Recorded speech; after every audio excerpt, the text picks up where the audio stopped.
Is drinking alcohol a sin? It's a question that has sparked countless debates and left many feeling uncertain. By the end of this video, the goal is to share with you the information you need, not just to determine if drinking alcohol is a sin, but also whether it's something that's holding you back and what you can do about it if it is. So let's get this question answered. Is drinking alcohol a sin? Biblically speaking, no. Nowhere in the Bible does it explicitly say that drinking alcohol is a sin. People may have different opinions and feelings on the matter, but that'll make sense by the end of this video. The Bible does, however, warn us about the dangers of drunkenness and the gateway it can be to certain behaviors such as laziness, sexual immorality, and lack of self-control. So drinking alcohol could be like playing with fire for most people. It's important for me to mention that even though drinking alcohol isn't a biblically written sin, you still can feel and be spiritually led or commanded to remove it from your life so it doesn't lead you to sin. Here's the plot twist. If you're being personally commanded by God to not drink alcohol because of the sin it could possibly lead you to, or because he has you set aside for a purpose that requires you to be sober-minded at all times, then drinking alcohol is a sin for you. Sin in its simplest form means missing the mark. It's anything that causes us to disobey or fall short of God's command, written or otherwise. Remember the story of Moses as he led the Israelites through the wilderness?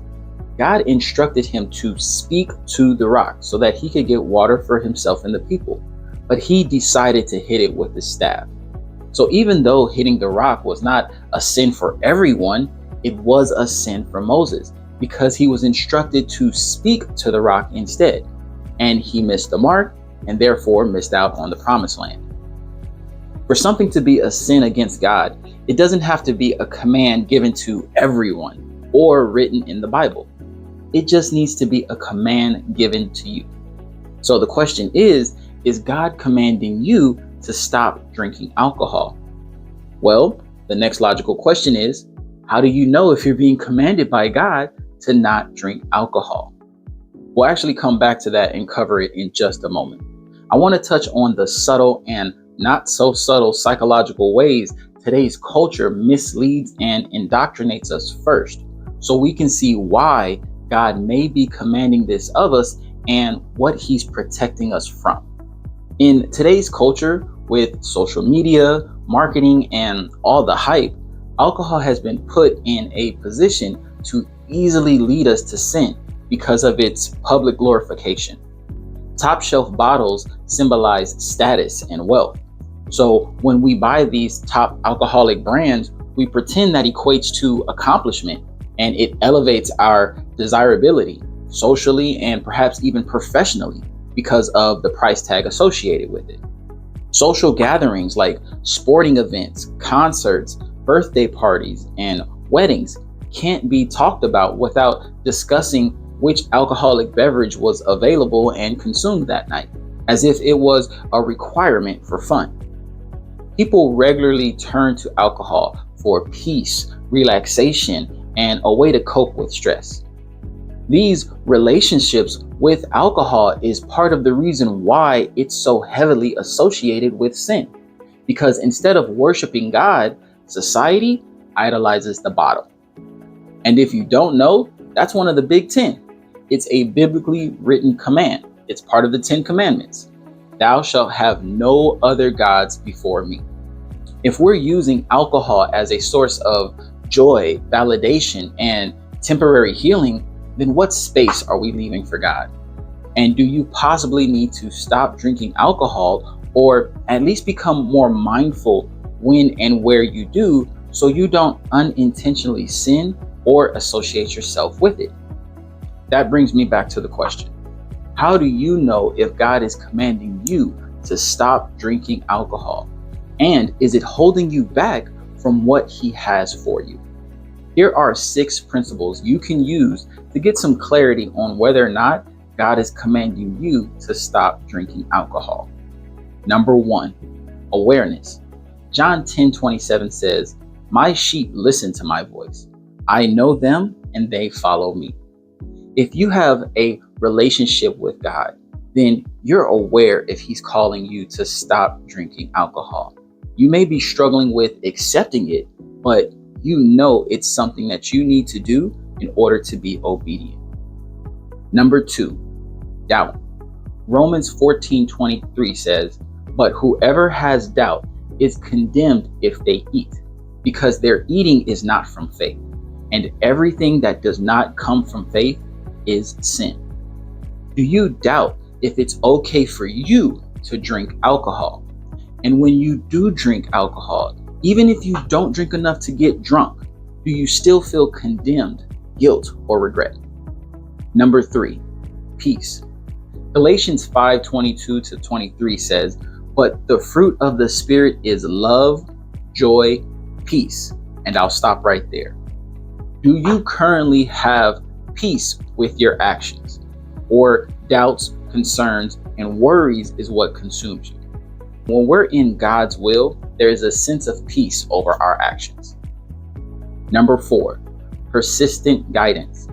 Isaiah 30:21 says, "Whether you turn to the right or to the left, your ears will hear the voice behind you saying, 'This is the way, walk in it.'"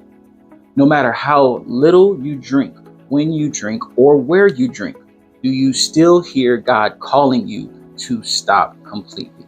He will persistently guide you as long as you're headed down the wrong path. Number 5, consideration. Romans 14:21 says, "It is better not to eat meat or drink wine or to do anything else that will cause your brother or sister to fall." Have you realized, or do you believe with the position you're in and with the eyes that are on you, your drinking is going to cause someone else to stumble? And do you believe you should consider them in your own actions? Number 6, separation. Isaiah 59:2 says, "But your iniquities have separated you from your God. Your sins have hidden His face from you so that He will not hear." Do you feel distance, unheard, and unworthy to engage God while or recently after drinking? This is actually going to show you that you may feel condemned and filthy, and when you feel unworthy to approach God, there's a separation that should not exist. Now, by using these principles, you can discern if God is commanding you to stop drinking alcohol, or if you may need to reevaluate your usage. If you know God is commanding you to stop drinking, or if you've decided to quit because it's no longer serving you or your goals, yet you find yourself struggling with this idea as I did, here's what you can do next. Ask God for help. Pray and ask God to help you with your struggles and remove the desire for alcohol from you. When I did this, God literally changed my body to begin to reject alcohol. I began experiencing extreme headaches and stomach pains that would last for days, even when I drank the smallest amount of alcohol. 2, seek accountability. Tell as many people as possible about your decision to stop drinking alcohol. Let others help hold you accountable to your decision. Not only will the people who support you hold you accountable, but even the people who don't fully support you will now know that you have a new boundary, and they will be less likely to try to tempt you to cross it. The ones that do tempt you to cross it maybe are the ones you should be considering for this next strategy, which is make some changes. The definition of insanity is to do the same thing over and over again while expecting a different result. So you have to change. Change your words. Start saying, "I don't drink alcohol," instead of "I'm trying not to drink." This is going to create the identity and mindset of someone who doesn't drink alcohol. And it will have a ripple effect for you that will then begin to allow you to behave in that way as well. Change your environment. Remove alcohol from your home. If there's someone else in the home who still drinks, ask them to secure it somewhere where only they have access. No excuses. Maybe change where you go. and who you associate with. Avoid places, people, and situations that you know hold temptation. This may need to be temporary or permanent, but at least until you build up the self-control to be in those situations or around those individuals and remain committed to your decision to obey God's command and be sober. These are just a few of the actions that help me and a few others I know eliminate drinking alcohol out of their lives completely. However, if you know you have an addiction concern, I encourage you to take an additional step of faith and seek professional help as well. If you realize that this is not a command or a struggle for you, then rest easy knowing that drinking alcohol in moderation, the way you currently do, is not a sin against God for you. But continue to remain mindful of your brothers and sisters and stay diligent about your usage. For those of you that would like some additional prayer support, feel free to leave a comment or send me a private message and I'll gladly join with you in prayer, asking God to give you the strength and remove the desire of alcohol from your life. I pray this video has given you the clarity and encouragement you need. And if you have any questions, feel free to drop those in the comments. Thank you for supporting this channel by watching, and remember to take advantage of all the opportunities life gives you to grow. Have a victorious day. Peace.